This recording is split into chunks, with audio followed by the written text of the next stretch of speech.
Okay, yes, sir. We are live. Welcome back to the Trenton Gibson Show. I am your host, Trenton Gibson. It is February 10th, 2026, day two of the Trenton Gibson Show, day two of the stream. And I'm very excited. Our last show was okay. It was good. I did my thing on it, but we will continue to get better. Yes, sir. We are. Wow, here we go. Okay, so today in the NBA. Last night in the NBA was a whirlwind. We had a lot of things going on. We had fights. We got college basketball. We got Darren Peterson not playing. We got Club 520 beef today that we're going over. We have a lot of things that we are going over today. And it's not even that much basketball, which yesterday's show was more basketball, but today, man, we are getting into the beef as normal, as usual. We don't have that many viewers to start off with, so we're going to get right into the show. Feel free to like, subscribe, all the goods, and let's get into it, right? We're going right to the Pistons. The Pistons did beat the Hornets 110 to 104. Four people got ejected, the fifth person being the head coach for the Charlotte Hornets. It's tough to see this streak that they had end like this. They had 9 wins in a row, and then this 10th one they couldn't get. They were at home playing the Pistons, number one team in the East, but just couldn't get it done. And now it ended up being a brawl, right? So we're gonna tap in, see what the brawl was about. And like I said, 4 people got ejected. Miles Bridges got ejected, Isaiah Stewart, and Duran got ejected. I know that for sure. So let's start it over. Let's get it. So start off a little hard foul right here. That's a foul. Musa fouled him. Ooh, headbutt right there. Okay, yeah. we can't do that. Turn with the right hand to the face. Started it all. And he knew it too. He's trying to get away, but and you supposed to let them hold you back, man. It's common NBA policies. I don't know what's up with the Pistons team. Isaiah Stewart did a couple years ago. Now we got the guy from the Hornets, but you supposed to pump fake the fight and then get held back and it's good, right? But now, maybe, Super Bowl was Sunday. Monday is the NBA show. It's basketball from now till basketball ends. So we had to make a statement, I guess, in the NBA, college basketball. We had to make a statement. And so we breaking through the fight. Taking 7 people to hold you back is a little bit of a lot. it's already a physical game. Got Miles Bridges trying to get in on it. Obviously, Musa, but Durant, in my opinion, started all that. He said Duran started. Nah, I think the headbutt. They both come to the headbutt right here.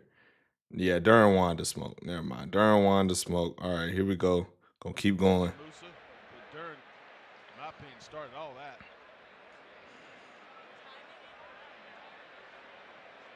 And look, running through people like, bruh, come on. Too much.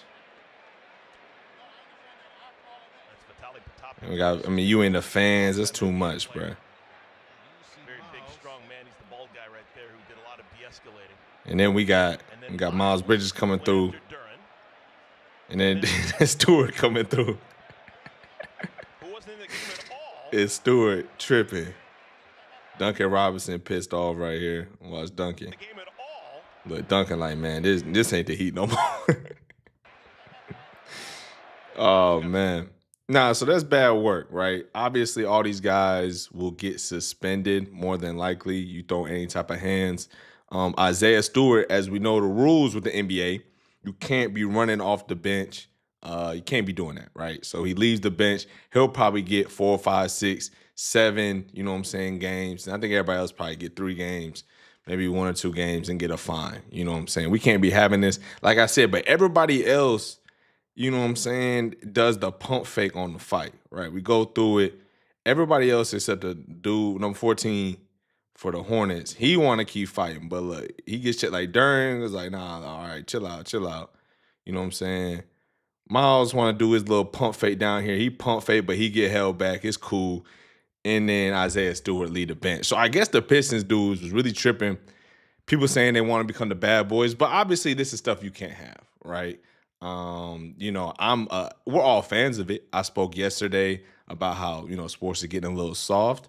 And it's good to have conflicts. It's good to have the smoke. It's good to have the beef, but let's tone it down a little bit. Let's not.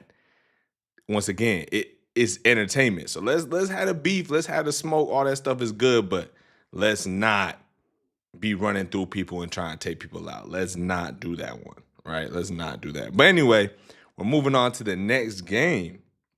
In the next game, we had the Timberwolves take down the Hawks. Now, once again, yesterday I talked about the Timberwolves is the main reason why you should not sports bet. They got 20 ball by the Clippers with only Kawhi really out there hooping, but they shook back, responded. They beat the Hawks 138 to 116. McCollum had 38 points. You can call them empty points if you want. And Edwards bounced back 30.6 assists. But we're coming through with more hands, more fisticuffs, as you might say. Now, this one was between Mo Guy and Nas Reed. And here we go. That might be a little loud. Let's turn him down. Let's turn that down. Here we go.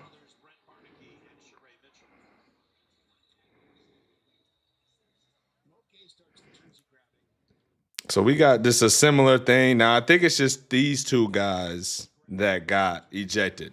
Just these two guys that got ejected. But what I want to show is Mo Guy right here. I feel like he did too much. Now, I don't know what he said. And I don't mean to be any type of, insensitive or anything like that. But sometimes, and I've played basketball my whole life, and you can have African teammates, or guys from African descent teammates. And sometimes, even actually, it's not even an African thing, to be honest. They're in the United States, Americans, we have different protocols than other people from other countries. Now, that is okay. That is cool. That's fine. But what you get sometimes is you can end up having, a problem with somebody when you shouldn't have a problem with somebody. What do I mean? What Guy does right here, he puts a hand and maybe, I don't know what he says. But this hand on Nas Reed, and then it turns to a grab, that's not okay, right? That's not okay. Now Nas Reed has to turn up. Shout out Gabe Vincent, Once again, he was in a Lakers uniform a couple days ago. And now we're ending up with smoke.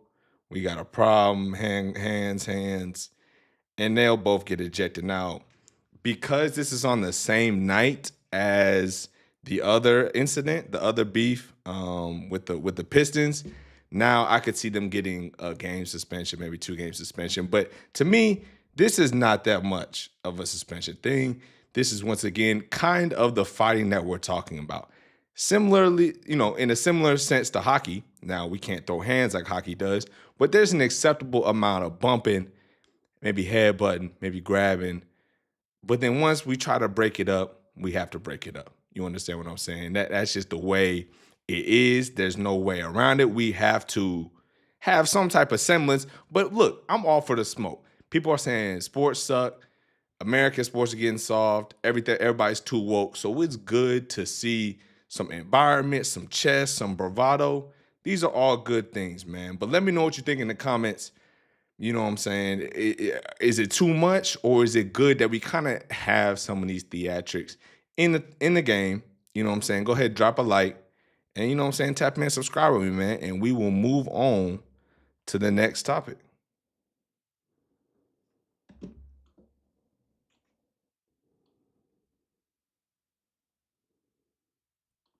All right, man. Here we go. We got the Cavs, the Nuggets, and I spoke a little bit about the Cavs yesterday. I spoke a little bit about how, this Cavs team is a better team, and I think it is better. But I just don't think Harden fully moves the needle. And we're going to break it down. I mean, in this game, you could say otherwise, right? The last 2 games, they're 2-0 since they had Harden. We're going to break it down. We'll talk about it. But here we go, man. Let's look at Harden. So, I mean, the good thing that Harden's able to do, first off, this team is a tremendous offensive team with a lot of weapons, throw the lob. We got Jared Allen getting some love. You always got to reward the big man. But this team is a offensive juggernaut. Like I said yesterday, you might have the best 2 guard in the NBA in Donovan Mitchell. Just like, let's break this down right here, right? Just this IQ by Harden to see pass ahead to D Mitchell, Then we got the roll, the slip out for Jared Allen. This team will have no offensive problems. The problem that they will have is defensive problems, right? And I mean, Harden get, late game 3 to tie the game, and then Donovan Mitchell came down, got fouled by Jamal Murray, and he ended up hitting his free throws to seal the deal. So, yes, this Cavs team is special. Okay, they can be special. They have the guys. I love Harden. I am a Harden fan. I just don't know what the trade really did for them, except that they were missing Darius Garland a lot in the last calendar year, right? He missed the playoffs last season, missed a good amount of it, didn't play that much this year. Now they're the 4th seed. So, yes, they are healthier. That is important. The team is healthier, and they, the Cavs bet that they say, hey, if we're healthy, we have Donovan Mitchell, who gave us 32-10 last night. We completed a comeback. We beat the Nuggets. We're feeling good about ourselves. I get that. But what I just don't see is them making a championship. You understand what I'm saying? But the East is wide open, right? Can we really trust the Knicks? I don't know. Celtics are working to get Tatum back. That could be good, but it could also hurt the chemistry because they are playing extremely well. Celtics do have their holes. They do have their problems, so that's not, nothing crazy. The Pistons are good, but still young. They could fall through, and then that leaves the Cavs. So the Cavs could make it. I just don't like the defensive proposition. But, hey, we got to go all in. We got to keep Donovan Mitchell happy. So I understand it, and this was probably the biggest move of the trade deadline, right? I mean, I know you have AD and Trae Young getting moved to the Wizards. But in the next year, in the next few months, that means nothing. The Wizards are a bad franchise. So that really means nothing. But this is getting me on to my next topic, and we're going to talk a little bit of trade deadline, okay? We're going to talk a little bit about the trade deadline and what it really was, okay? I believe the trade deadline was a fugazi. I believe the trade deadline really is a reflection of what is going on maybe in the United States economy, the United States sentiment about things in media, once again, about the economy, about just the United States as a whole right now. If you talk to somebody my age, 25, maybe 30, 35, they will tell you the United States is kind of it feels inflationary. Things don't really feel as good. You go to the movie theater seems BS. The movies ain't made well.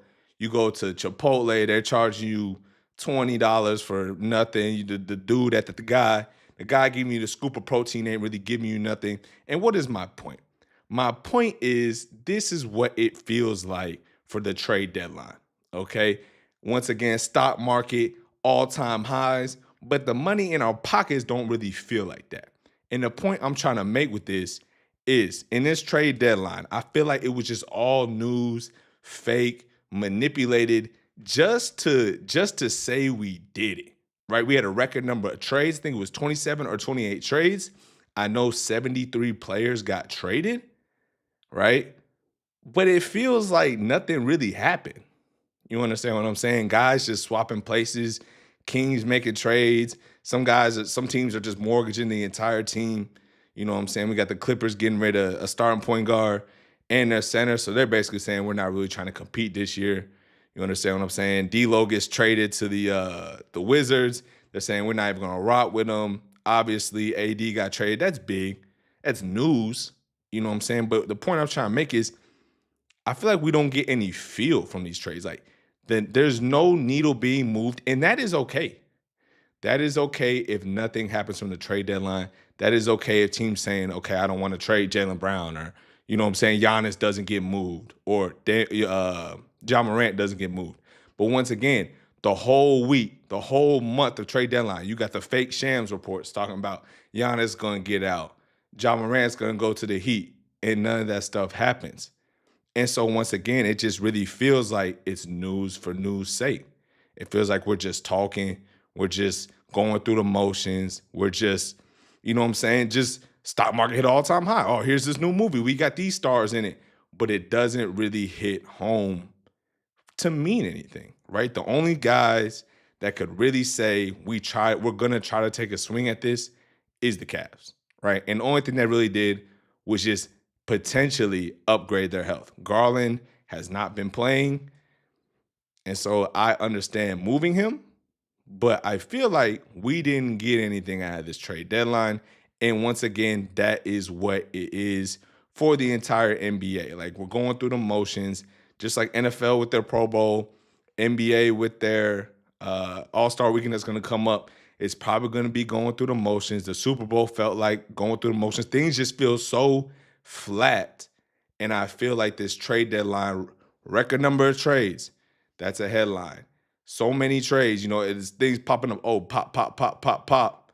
But we get nothing out of it. And that is just something that continues to be a trend. Now, we go back to these fights, you know what I'm saying? And I'm not encouraging fighting. I'm not asking for fighting.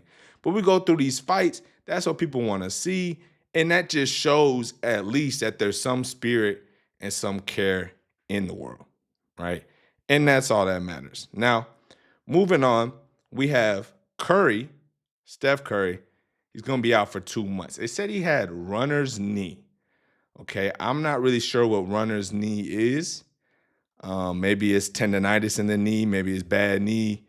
But, something to say about this, I have heard if you're switching shoes a lot, you can build, maybe some tendonitis somewhere.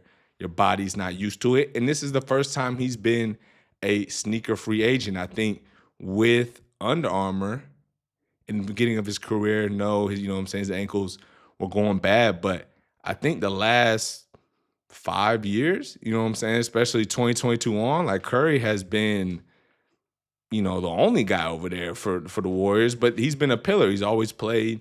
He's been there. I think 2021, maybe he got hurt at the end of the season. But Curry has been relatively dependable. And maybe, Under Armour, the shoes, at least the consistency can, not to be blamed, but can play a part in his health. And now that he's switching shoes, different brands, different fits, different feels, that's just one little extra thing that could take a toll on the body. Now, I'm not saying that's for sure. Curry is probably 35, maybe 36 years old, played in the Olympics 2 seasons ago. And then now we have, the whole season. Stuff adds up on the body. Like I say, he's probably 35, 36 years old. So he's not a young boy anymore. But Curry is out, so that means he will not play in the All-Star game. And that, once again, begs the question of who should take his spot. Now, I'm not a big fan of the All-Star game, format that they're coming with, 3 teams, round robin. I think it's a lot. As far as it's a lot, as a fan, you just want to see the game and hope they play decently well, as in decently hard. But I know that's a problem. I know that's something that Adam Silver feels like he needs to address, and it's okay if he has to address that. So I understand the change, but this means there's a missing spot on the team USA side of the team. So I think one team's called Team Stars, one team's called Team Stripes. And who should replace him? I think it's got to be Harden. I wanted Dylan Brooks to make the All-Star game. I cannot lie. I think he had a good enough season to sneak in there. But, maybe he did not. So that is fine. It is what it is. But he couldn't even make this anyway because of the fact that, once again, it's not East versus West. It's Team USA. So obviously he is Canadian. So he can't play for Team USA. So I think it will be Harden. But if Giannis, who's been dealing with calf tightness, supposedly, allegedly, then, maybe it's, what's his name to come in? Maybe it's Dylan Brooks to come in. So we'll see. But one guy goes out. Another guy is coming back. He's trying to make his return. And we're going to go through this Jason Tatum talk a little bit. Tatum is making his return. They're saying maybe around after All-Star weekend, actually. So maybe next week he could really start to ramp it up. By early March, I think is the expected date. And so the Celtics assigned Jason Tatum to the G League. They used to be called the Maine Red Claws. Maybe I guess it's the Maine Celtics. And he, you know what I'm saying, he went down there, practiced one time. I think they have to assign him to the G League it's all technicalities, right? They have to formally announce he's being assigned and then they have to recall him. So they assign him to practice. I think he did 5-on-5s. So here we go. Jason Tatum assigned to the Maine Celtics. Rehab process. Missed the whole season. Here we go. Progressed to 5-on-5 workouts. As he close to return to the floor, he's doing more and more and will continue to do more and more. Brad Stevens says still has a ways to go, so that's not next week that he'll be back. But yeah, okay. So we got Tatum, and I think once again it's good and bad. Now, is there a chance that he will re-injure himself? I think it's a 0% chance that once he comes back, that, you know what I'm saying, there will be no injury risk for him to come back, if that makes sense. You know what I'm saying? That the Celtics will not put him out there. They pretty much probably already expected him not to be there this season.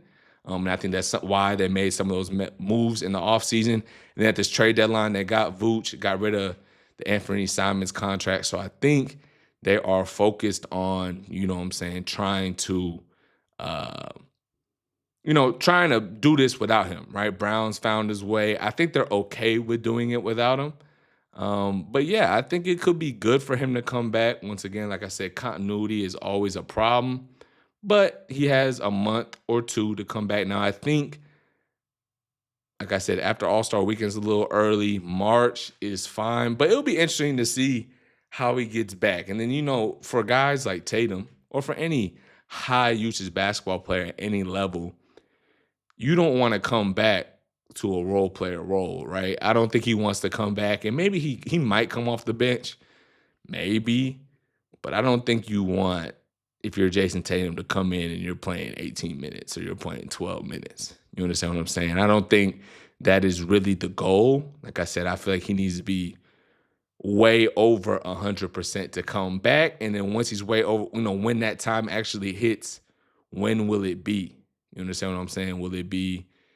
Because if you come in April and the playoffs start, you know, why bring Tatum back for the playoffs? I don't know. People, that's the most intense basketball. That's when people have been playing. Bodies are calloused, and his is not. I had a teammate last year who showed up around the playoffs time, didn't play throughout the whole, you know what I'm saying, regular season, came back, I think maybe a few weeks before the playoffs, and his Achilles went, right? Just because your body's not used to playing every other night. Yeah, you can do the 5-on-5s. Yeah, you can do the individual workouts. But there's nothing that simulates playing 30-plus minutes at any professional level, but especially at the NBA level. That is not something that is, you know what I'm saying, probably advisable, right? But let me know what you think in the comments. Do you think Tatum should come back? And who do you think should replace Steph Curry in this All-Star game? Like I said, I think it would be James Harden. I wish it could be Dillon Brooks. I'm not the biggest Dillon Brooks fan. I am a LeBron guy, but it's good to see just that improvement, to see him come back and not necessarily take a throne, but take a seat and go from being a laughingstock, a joke, to actually being, you know, someone that needs to have some sort of respect. Now, Devin Booker and Jalen Green are returning, or at least they're available. So that, you know what I'm saying, obviously throws a wrench in his production or his ability to produce. But nonetheless, let me know what you think in the comments, man. Go ahead, throw a subscribe on the channel, and I appreciate you for tapping in.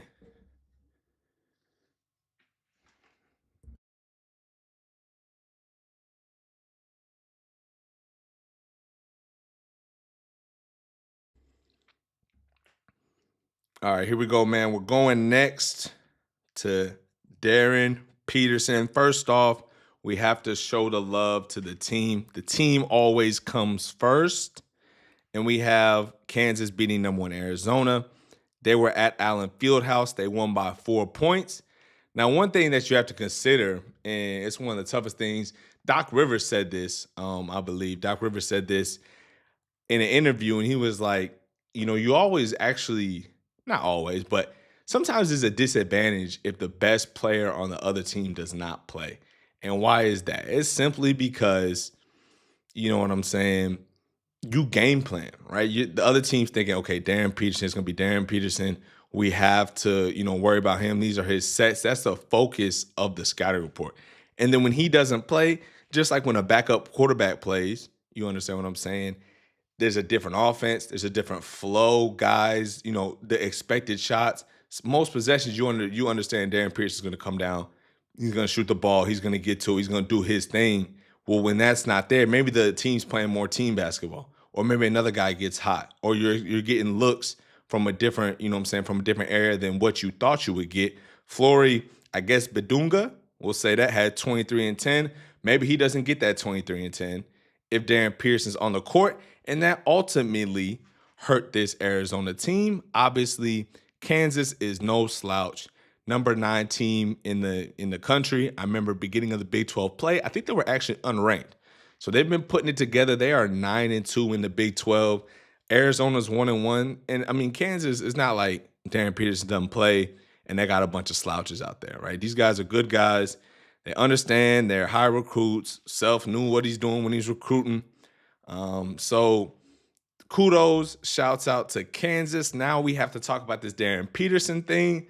I mean, this draft class is so good. And maybe some of the freshmen don't leave and they come back, but this freshman class is incredible. Could be one of the best we've had, at least from a perspective of numbers. Now, maybe, what I'm saying, the Zion, Ja, that type of, 1 and 2 is going to be really, really good, be star players for us. Maybe none of these guys are Cooper Flagg. I've heard people say that. And Cooper Flagg's, he's doing good for a rookie in the NBA. So I understand that maybe, the 1-2 is not as crazy as others have been, but at the same time, there's numbers. You could probably name up to 12 people. They got even the guy from Stanford, point guard, Okori, 40-point game. Wagler's 40-point games. Guys having 40-point games. It's amazing, this draft class. And I think that Peterson, I've never said he should be the number 1 pick. I don't feel like he should be the number 1 pick. Now, he's probably the most exciting to watch. And it's like, man, he is, when he's doing his thing, he's doing his thing. But stuff like this, I think he has missed 11 games. That's no bueno. That's not the play. That is no good. Missing 11 games. Can't have that. And then we got, in this specific game, the early season, it was hamstring, it was cramps. Now we got, bad looks coming out, I would say. This screenshot right here is from an ESPN guy that's at the scores table, so he's courtside. Kansas said he has nothing to do with the organization, but he's still over there, and someone was over his shoulder and took a picture of the text message saying basically Bill Self told Peterson, if you're not ready to play, or if you're not, I guess he said, if you're gonna half-ass out here, then just don't play. And Peterson was like, all right, I'm out. And then I guess this second screenshot right here to my right is saying that just him talking to the assistant coach saying, I don't think I'm gonna go tonight. And he went through warm-ups.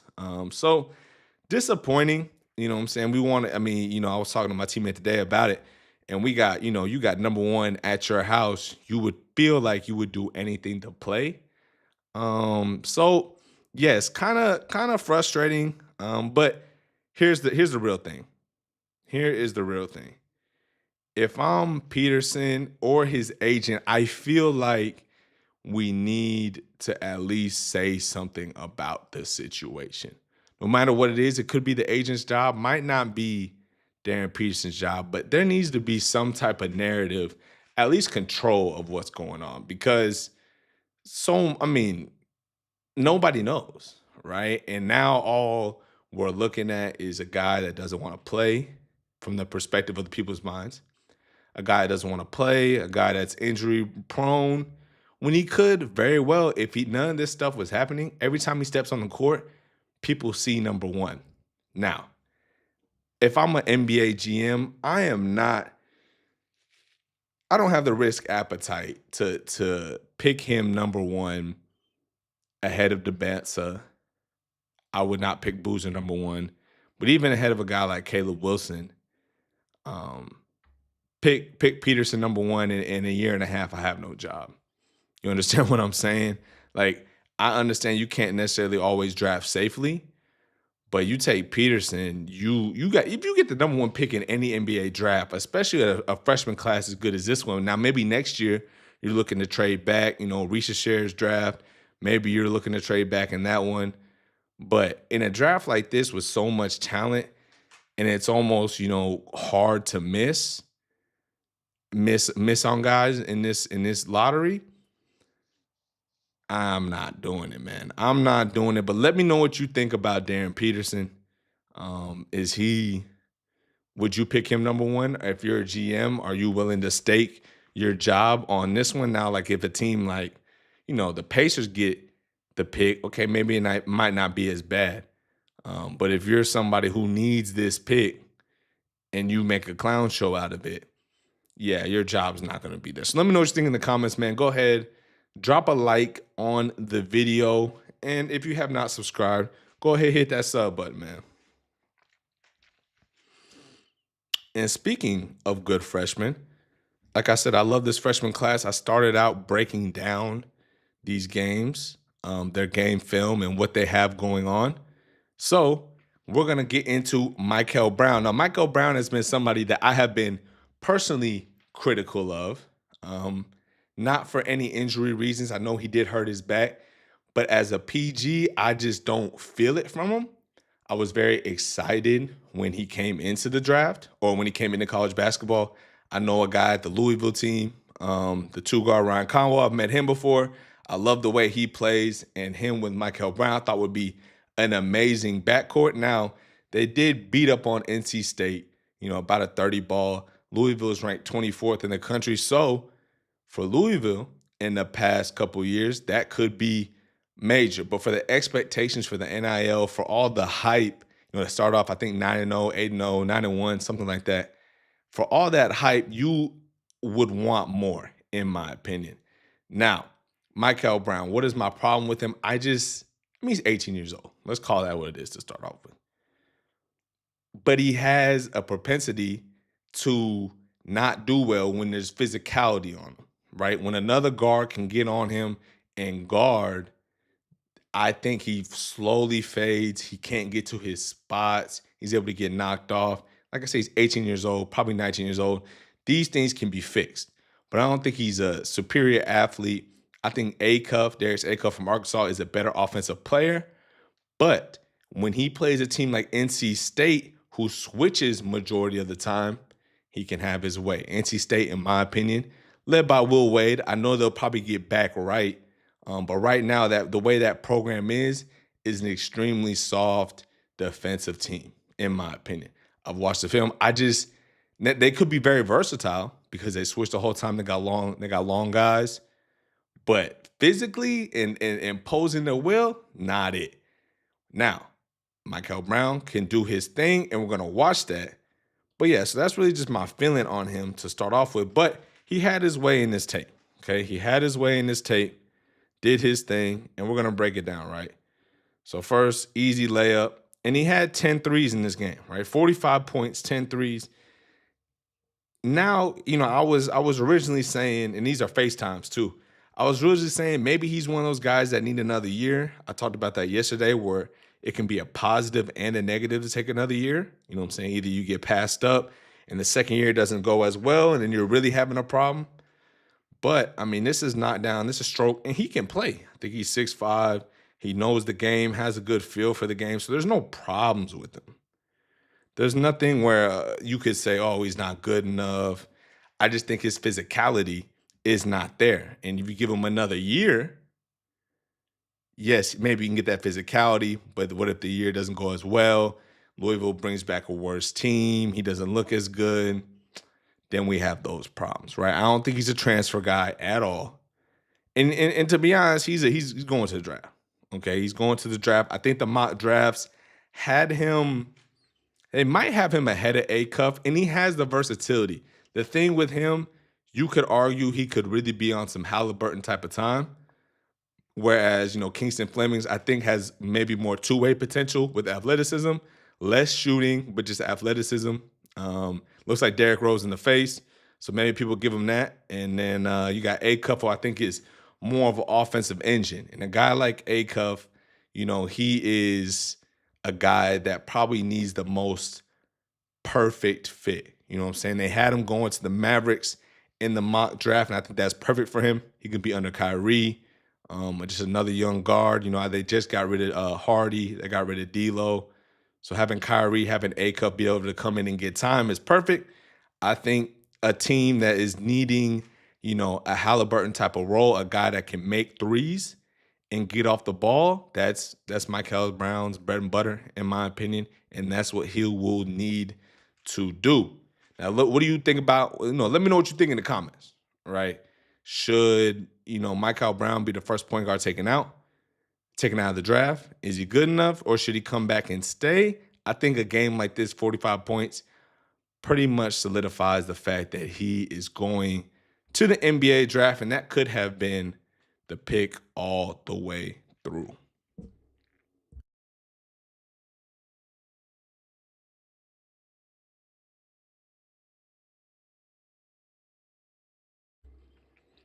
Okay, 20-second timeout over with. Let's move on to potentially the biggest thing in the NBA going on right now. And it's not even about the NBA, right? We had the fights. I know those went viral, right? Trade deadline's over. All-Star weekend's coming up. Monday, we're right at the end of the we're right at the end, right? The NFL's over. All-Star weekend, people are about to get their vacation. I guess it's a chippy week. The weather's starting to warm up, and we have Club 520 having a little smoke, having a little beef. Jeff Teague, Zaire Franklin, obviously it's Jeff Teague's show. And then we got Zaire Franklin, who is, I think he's a linebacker for the Colts. Okay, so obviously Club 520, all these guys are from Indiana. Zaire Franklin is a guest of the show.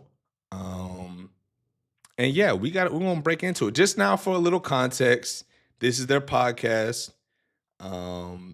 Zaire is an NFL guy. The Super Bowl had just come on. Sometimes Zaire comes on to talk football, obviously, because these 3 or 4 guys that they have on there is Jeff Teague, DJ, who's the host, Jeff Teague's brother, B. Hen, who's kind of comedic relief over there. These guys did their thing. They talk NBA. They're NBA guys. So Zaire Franklin comes on to give some NFL talk. And before we get to it, they have been going back and forth a little bit, but now we got this 2-minute clip. Here we go. Let's rock. So clearly, but you went to the game and they actually said, "Put me on the player, Zaire Smith." I'm trying to understand. What's your point, bro? You keep trying me. Stop. Don't disrespect my name. Hold up, Jeff. Don't disrespect my name. You know my Zaire. name. I don't know your last name. Zaire. Stop disrespecting me, Jeff. Hold up, Jeff. Don't disrespect me, Jeff. We live, so we don't got to like. So clearly, but you went to the game and they actually said, "Put me on the player, Zaire Smith." I'm trying to understand. What's your point, bro? You keep trying me. Stop. Don't disrespect my name. Hold up, Jeff. Don't disrespect. This is where it starts getting a little tough. Respect my name. You know my Zaire. name. I don't know your last name. Zaire. Stop disrespecting. Which is crazy. You know what I'm saying? I think this is where it started. Now, in the beginning, in a little context for the whole clip. Now, like I said, it's only 2.5 minutes. So I want to give a little context so we know what's going on. They were talking Super Bowl, and then money came up, right? Obviously, money, people with a lot of money, men, okay, we're in it. Now we get a little bravado going on. So I think Zaire was talking about NFL money and how it's still good money compared to NBA money, compared to MLB money. He was like, yeah, we got to get our money a little differently, but there's ways to make it. There's ways to get your bread. There's ways, to have a good contract, whereas obviously, the NBA contracts are always guaranteed. There's more money in it, whatever you want to call it, right? So that's what it was. And then Jeff Teague ended up saying, like, I'd rather have my money over your money type.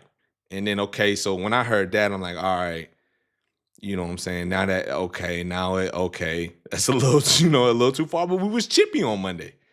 And then we have, Jeff Teague saying, I don't even know your last name. Once again, it's crazy. This is your show. He's consistently been on the show. I think if you see in the back right here, I'm pretty sure he has a locker back here. Like his name is in one of these lockers. So, just like that, that's a little too much. Jeff, hold up, Zaire. Jeff. Don't disrespect me, They Jeff. put you- We live, so we don't got to, don't disrespect I don't me, remember though. your last name. They put Zaire. You don't all right, bro. What is it? All Franklin. right, bro. They What put you trying to be Zaire on, bro? Franklin What up there. you really trying to be on, though, man? And then, as you can see right above Jeff's head, it is the Zaire locker right there. So I don't remember your last Like, name. that's What what you I'm trying to saying. be Like, you taking it somewhere else. Like, we can have a convo. Like, we at work, bro. Like, what you want, bro? Like, we ain't got to do all this, gang. They put me on the Jumbotron. They didn't put you on Jumbotron. They put me on the Jumbotron. They cheered, nigga. They cheered. And then you got the homies in the back laughing, egging it on. See, that's the problem. They say they all did. pro. Have you ever been all Talk to NBA? him. No. Have you ever, you was a one-time All-Star? I promise you, I'm going to get another Pro Bowl before you get into the All-Star. Your career's over. You was trash. They traded you all over the fucking NBA. You never stood. I was a captain on every fucking team I was on. How nigga. many years you so played? calm down, gang. Like, niggas really fuck with me. I'm really carrying it out here. And I came in late. What pick were You was you? an early pick. I was a late pick, and I got out the fucking Okay. mud. So watch your mouth when you talking to me, nigga. Real rap, bro. Nah. So obviously we're, you know what I'm saying? Now we tight. It's like, you really trying me. All right, people are actually Y'all watching. really tripping. We You was tough live. as We don't fuck. have to do this. You Hey, tough we as have a fuck. show that people are watching. And now he's saying you tough as hell, all that stuff. It's pretty much rage bait. Man, We this live, nigga, we don't get have the to do fuck this. out of We here. live, we You- don't I'm have to do proud this. of And then look, this is where it get. Watching. Man, We this live, nigga, we don't get have to the do fuck this. out of We here. live, we Yeah, don't have I'm to proud do of you. this. though. You had We you live, have we a don't have good to do career, this. We bro. live, we don't have to You do have a this. good career, bro. Don't disrespect my name. That's all I'm gonna say. We don't have to do that. Everything is cool. You ain't got to disrespect my No name. disrespect. You You know what I'm saying? win, big dog. You win. I'm saying. You the can GOAT. play Hey, that See? And then now it's petty work. you the role, GOAT. but it's You one of cool. the I'm best. saying You you one can of play the that role. best, It's bro. cool. I don't know. You can play that role. It's cool though. But wrong? just don't disrespect my name. That's all I'm asking. What? Just don't disrespect my name. That's all I'm asking. Oh, Man, yeah. fuck out of here, my nigga. You good though? Do your thing. Look, hit him. You Yeah. tough as shit. That's all. All right, bro. Where we at, DJ? That's what I'm saying. Well, it didn't have to be there that, bro. goes the It's a super chat football this day. It's a It football ain't no. day. It's It's never a cool. football day on 520. You can get the fuck out of here. If I don't. See? All right. We'll run it back. It's a It football ain't no. day. It's It's never a cool. football day on 520. You can get the fuck out of here. If I don't give a fuck. That's what you on? Yeah, I could be. That's what niggas on. Bro. Okay. That's niggas crazy, bro. Huh? Man, y'all, come on. Watch That's how what I'm you- saying. Like, you Watch talking how you somewhere talk- they ain't watch gotta how be you on. talk to me, Come gang. on. I'm It too ain't much. that What you deep. mean? Watch how I'm talking to you. Just Come disrespecting my on, name. That's all bro. I'm It ain't asking. that serious. It hurt your feelings that much the Super Bowl that lit. Was it Bad I Bunny? really don't. All right, Super Bowl wasn't really that lit, but he did, you know what I'm saying, basically said, once again, to your co-host, you say, I don't really, or someone that you bringing on to the show, you're supposed to have a little hospitality, all that stuff, say, hey, you can get the hell on, I don't really care if you're here anyway. And he probably means that. In real life, Jeff T probably means that, and you know what I'm saying, and they know he means that. So I just think, I don't know, maybe we don't see Zaire Franklin anymore at the 520. Probably will. It's gonna blow over, you know what I'm saying? They on live TV. You had to, you know what I'm saying, protect your chest. I get it. But what this does actually remind me of, and some people saying Jeff Teague is fake, or Jeff T, I saw something, he got the Adidas deal, and now he thinks he's, you know what I'm saying, the next big thing. Neither here nor there. That's not my take on it. But what this does remind me of is when Yachty had his podcast with his friend, and I guess they started together, and Yachty said he, tried to help his friend out with the podcast, and then I think his friend was telling a story about how, his friend, how he got out the mud, and Yachty was like, bruh, no, you didn't get out the mud. Not everybody has a rapper friend that helps him get out the mud, right? Like a lot of people are stuck. So basically, it's kind of little boy in the friend that's saying, I made you type of deal, which Yachty kind of has been, known to do a little bit. And it's not about Yachty. It's not about the diss. It's just what it reminds me of, right? I think, trying to little boy somebody on your show when you have the clout I understand it. I understand the feelings behind it, but just never a good thing. And we're going to go to what some of the people were saying. Some people saying, they're disappointed, saying Jeff T's lame, all this other stuff. That's what the internet's saying. Once he said that stuff about LeBron and then tried to take it back, people say, I guess he's been on this. He's been, kind of a punk, if you will, is what some people want to say. And I mean, once again, like I said, it just is what it is. It's part of the game. It's men. It's two people who are the greatest in their sports. Jeff Teague, obviously, I think a 10, 11-year vet. So that's like, I mean, obviously, you're going to have some pride on that. Zaire Franklin's a Pro Bowler, NFL player currently, say captain of his team. He gonna have his pride. So that's just what happens when two, you know what I'm saying, superstars get in a room and we have to start, you know what I'm saying, pumping chest. So it is what it is, but this is the drama-filled day that was Monday, right? Monday, February 9th. I don't know why, but it was a lot of drama day. And we are going to wrap it up with a story about the NCAA. Now, NCAA has been in a lot of, if you call it BS, if you call it news, if you under a lot of scrutiny for their rules behind eligibility. Now, granted, I wish I had some more eligibility. I did my 5 years. I don't have any more to get back. But yesterday, the judge ruled that Charles Bediako is ineligible, and he played 5 games for the Alabama Crimson Tide. He did a little something in that. And let's break it down. Let's talk about it. Let's read it. Let's see what is going on. So, like I said, Judge blocked former NBA draft prospect from playing for Alabama in potential precedent-setting ruling. Okay, so here we go. Let's see what we have. All right.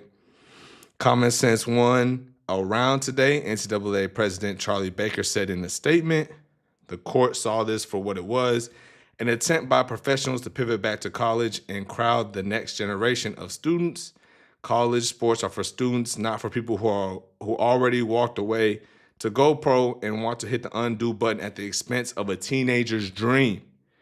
Now, I agree with that. That was one of my early arguments. While we're glad the court upheld the rules, our members actually want one win doesn't fix the national mess of state laws. It's time for Congress to stop watching from the sidelines and help us provide some actual stability. So once again, this is the NCAA president, Charlie Baker, saying these things, which doesn't make sense, you know what I'm saying? But obviously the NCAA actually doesn't really have the ruling over this. The courts have the ruling over if guys can play or not. So Bediako filed a lawsuit. Okay, here we go. He spent time in the G League over the past 3 seasons, which is a lot. But long story short, I think the last game he played, he had 12 points. Alabama head coach Nate Oates talking about Charles has done nothing wrong. I will stand by our guys every single time, no matter what the outside says, when they have done nothing wrong, and Charles has done everything right. Now, here's my take on it, and I have a few takes on this college basketball standing, okay? First off, I do believe that college basketball is and should be for the teenagers, for the young boys, for when I have my time. And I truthfully think there should be an age limit, number one, okay? I don't care about eligibility. I don't care about rules. I think once you hit your 24th birthday, you should be ineligible, okay? Once you hit your 24th birthday, you should be ineligible, okay? Why do I say that? Because the natural age to go to college is when you're 18. That gives you 5 seasons to play, really 5.5 seasons to play, and that is that, right? We should just call it that. You get your 4 years to play 5. You know what I'm saying? This cuts down on the double reclasses, guys coming into college at 20. So that's my first thing that I would say. The second thing, when you really look at this grand scheme of things, Amari Bailey trying to come back, Bediako coming back, you know, other guys, Cam Johnson's brother came back to Ohio State for I think his 6th year. Him and I actually graduated high school in the same year. 2018, I'm in my 3rd year as a professional basketball player, and he's still playing college basketball. Okay, so neither here nor there. But I believe that these guys aren't really moving the needle. You understand what I'm saying? Anybody who really wants to come back to college, morally, it's not right, right? You know, 26-year-old, 25-year-old guy, and I'm 18 trying to come out of high school. Well, it's really Rap City for me. They're going to take the guy who has the experience, all this stuff. And because once I'm 18, I go Division II, I go JUCO, they know, hey, they can ring my phone back up when I'm 21 after 2 years in one of those places, and I will come over there. So they're not really worried about the young guys. But back to the point. these guys trying to come back, not really moving much needle, right? Amari Bailey, if he was getting motion in the NBA, he would not come back. You understand what I'm saying? That doesn't even make any sense. And the guys who are coming back, Bediako isn't dominating. Like I said, he had 22 minutes, 12 points.